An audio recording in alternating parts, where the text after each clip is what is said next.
I want to thank you all for coming out. I want to let you know why I'm here. I'm here because I'm committed to business leaders, and there are a lot of business leaders in the room, some of whom I know.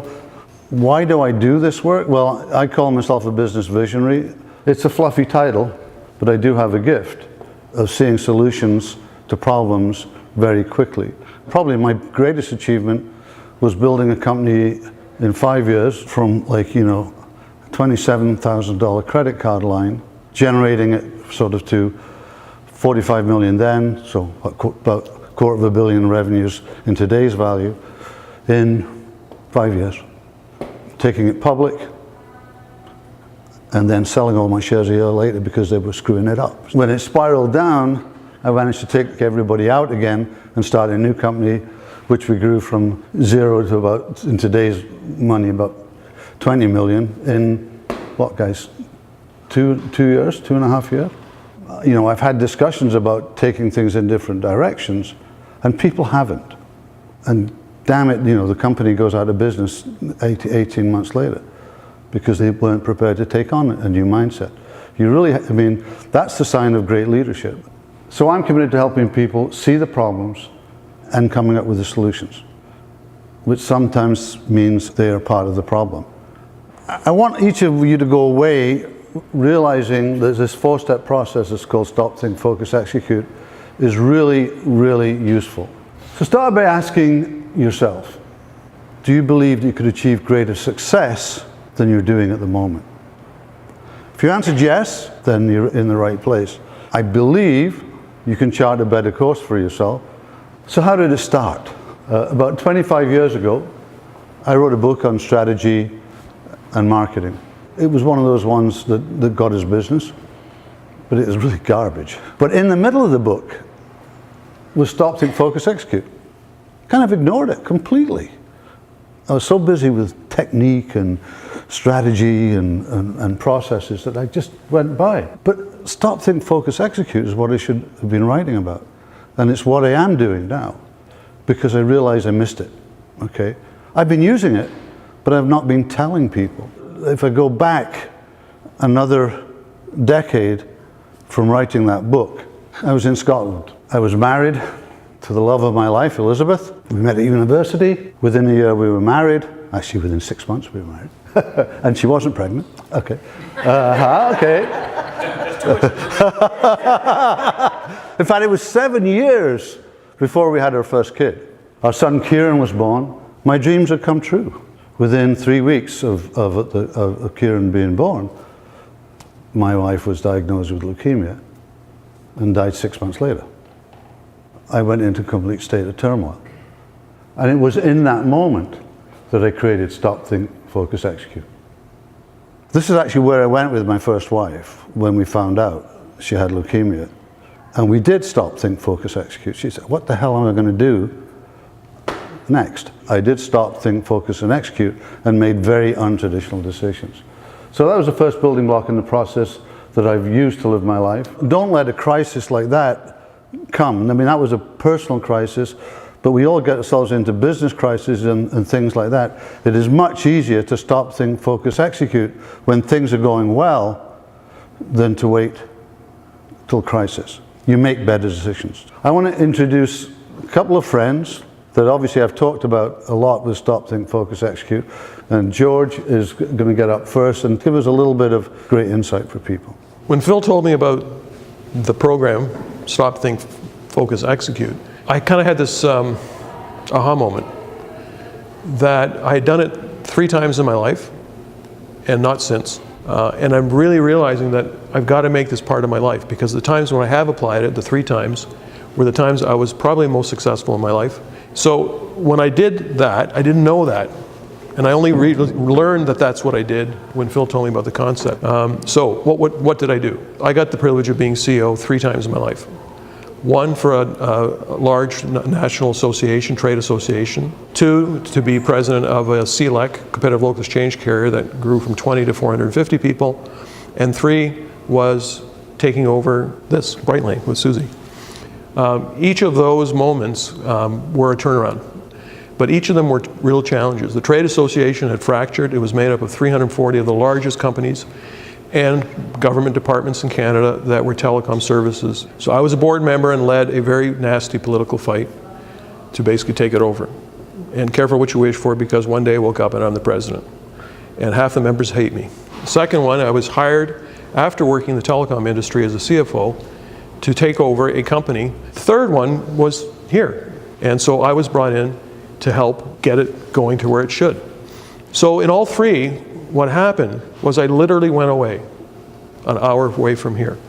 And I spent one day for the first one and 2 days for the second one in isolation. And so I thought, okay, I know enough about these areas, like what's that destination going to look like? And so what I did, and I didn't know it, part of my first focus that then became the execute was I called town hall meetings in 12 cities from St. John's, Newfoundland to Victoria, BC. And I said, look, I'd like to meet each of you for an hour or two, and I'd like you to come to the meeting with 3 ideas, and amazing things came out. Now I've got some really interesting ideas that I'd never thought of, how to get there. Crazy things. Like someone had the idea of use magicians to launch the buildings by delivering a package to each telecom decision maker in that building. So the magician comes in and does all sorts of cool things, reception lets you through. 90% response rate to bring the key. And that idea came from the receptionist. Fast forward the trade association, I'm meeting with Michael Wilson, the Minister of Finance. I'm meeting with Perrin Beatty, the Minister of Communications. Why? Because part of our plan was a whole media strategy to get us in the front page of the Globe, a business section, as a trade association is to be made to be reckoned with. On the telecom side, we built out the network, and we were the first digital competitor to the phone companies in Canada. And Brightline is the best co-work center there is. So having a plan, executing, it works. So that's kind of my stop, think, focus, execute. So STOP. What is STOP? It's discovery. And it begins with a period of what I call decisive isolation. Something that we don't get ourselves into nearly enough these days. It's the purest time. And if you don't get that decisive isolation, you don't get clarity. And certainly on our program, it's followed by something called decisive collaboration, which between the two of them is awesome in terms of the stop period. It's an integral part of building something successful. And I like to always say that when you go into a stop phase, you know, you have to go in without rules. And I really believe that it's something we've forgotten about. The retreat we go on, I mean, stop and think take a full day. So just to give you a sense, that's how important we look at it. Most significant achievements are made when you take the time to stop. So Celine, can I hand over to you? Celine is one of the team. We're going to do a bit of a stop exercise, but when you're at a 3-day event and you can actually separate and go off and have time is really different than in a room of 25 or 30 people in close quarters. We're going to take a few minutes, and this is about going internally and decisively isolating inside, since we are in a room full of people. I'm going to ask you all to close your eyes. Open your eyes slowly. Let yourself adjust. Now, without speaking, I'm going to ask that everyone either take their phone or a piece of paper and spend a couple of minutes noting down the things with honesty, without judgment, without editing, that are not the exact way that they want them in their business or their life, where there's opportunity for change or improvement. I would ask that if everyone could do that, because we will be talking about that later on and using that later on. Anyway, day 2 dawns on our retreat, and we've got a day of thinking. That's so bloody hard, the thinking day. This is the tough day. We're taking everything that we've done and we're trying to map it out. Not on our own, with other people. But before I get much further into think, Charlene, this is the most successful time of your life, as far as I'm concerned. I want you to talk about stop, think, focus, execute. A little bit about myself. I am an engineer, I'm an artist, I am passionate about comic books. My heart is in startups and entrepreneurial projects. So I was the first product manager for WinFax. And then I moved to a company called Alias Wavefront, and we had a product called Maya. And at that point, Phil and I bumped into each other again, and we decided to do a startup called Cyberworld. At Cyberworld, I helped build the entertainment group, and we had partners ranging from, we built virtual worlds and games for Pokemon 2, the movie. We did Universal Studios, we did Warner Brothers, DC Comics, and I got to work with Stan Lee for 2 years. At that point I started actually not feeling very well. I was diagnosed with something called rheumatoid arthritis, which is an immunity disorder, right? So your body is attacking itself. And of course, the first thing the doctors tell you is medication, right? So they push the pills. Methotrexate, which is an anti-cancer medication. It was nasty. It will kill your liver. And about 5 or 6 years ago, I came to the point where I had to make a decision. And Phil tells me I did this stop, think, focus, execute, and I didn't even know it. I was at that point handicapped. I was in a wheelchair. I had canes to walk, and I was a size 22. I was huge, and everything was swollen. But my health was still deteriorating, so I had to fix that. So I had to really stop and sort of think about where I was going to go. So I had two options. I could wither away and die, which was the current course. I'd lost all mobility at that point. I could not walk. Or I could take matters into my own hands and try to fix this. So I started doing some research, and I came across this chef in New York City named Seamus Mullen, and he had RA, and he had the same situation. And he came across this naturopath doctor who, using science and diet, was able to overcome a lot of the immunity disorders. I cut gluten, dairy, red meat, nightshades, which is a form of vegetables, and I started taking probiotics and trying to exercise. And within about a week and a half, I was walking. So, thank you. Thank you. If stopping is important just to get yourself in that place you need to be, thinking is critical, but objective thinking, that is what makes thinking successful. If it's not rational, if it's not logical, then it's likely not going to succeed. So when you're planning and considering the impacts of change, you have to be objective. We tend to have a habit of making our thoughts fit what we want versus fitting what can be achieved. The stopping and thinking is really where it's at. We have another little exercise for you.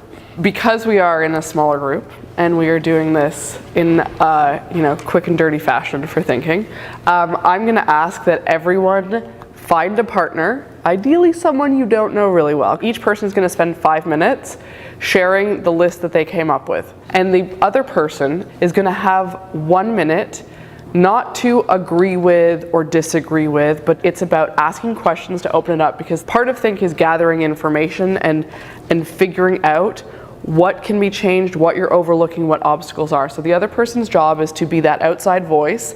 The original person doesn't have to answer the questions necessarily, but just gather them for consideration. And then 5 minutes for the second person with 1 minute of questions. So if everyone pairs up in like 30 seconds, when everyone's paired up, I'll shout out the start time.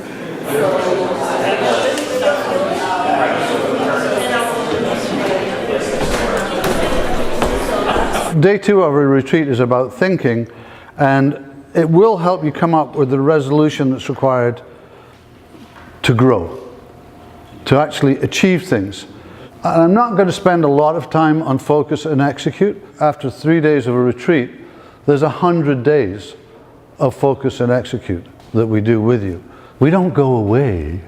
We make sure that you guys are executing on things, and realize that it's not a 3-day thing.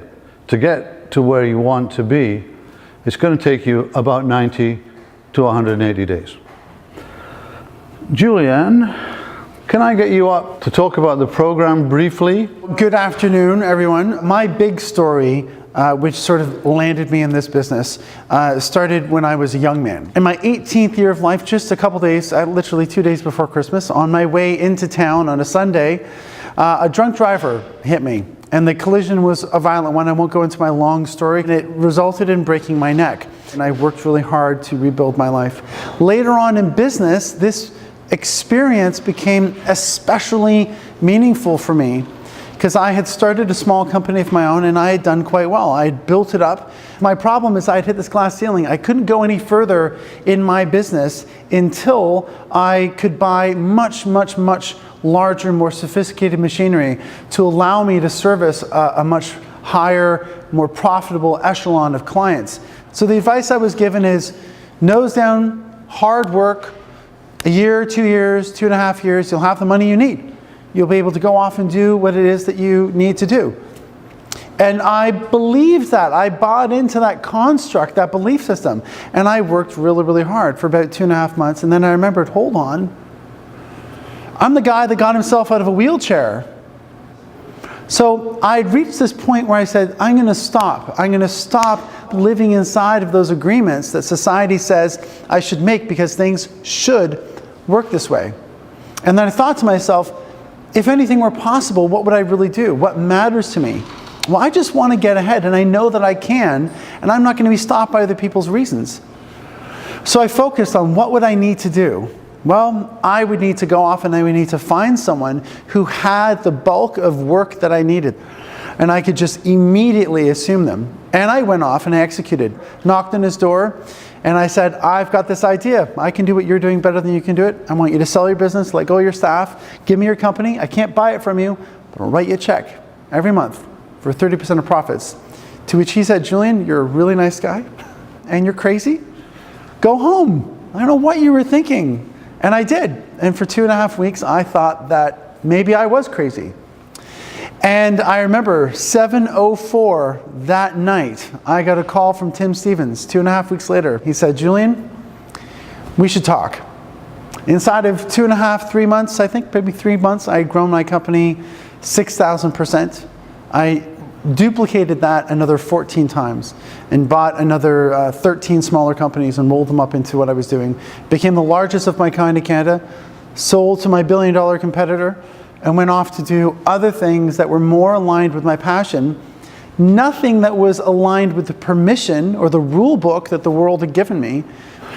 And the reason why I got drawn into Phil's philosophy is because I realized if I had that laid out for me in clear speak, then it would be really easy for me to duplicate the outrageous things that I've done that have helped me achieve the success that I've achieved in my life. Which is why I got drawn into this whole Stop, Think, Focus, Execute program to begin with. Because I realized being able to coach and work with some of the most interesting people that I've met around the world, I've realized that the only difference between the people that are making millions and billions of dollars, that are the pioneers and trendsetters, it's because they stop, think, focus, and execute. Where a lot of us just get caught up in that herd mentality. We get swept up in the current of how things should be done. And those times when we really broke through the ice is when we stopped and we thought and we focused and we execute. So there's a snippet of my story. So Phil had come to us with this program and he had talked about it and I had said, this is amazing. Is there any way that we could maybe play a part in this?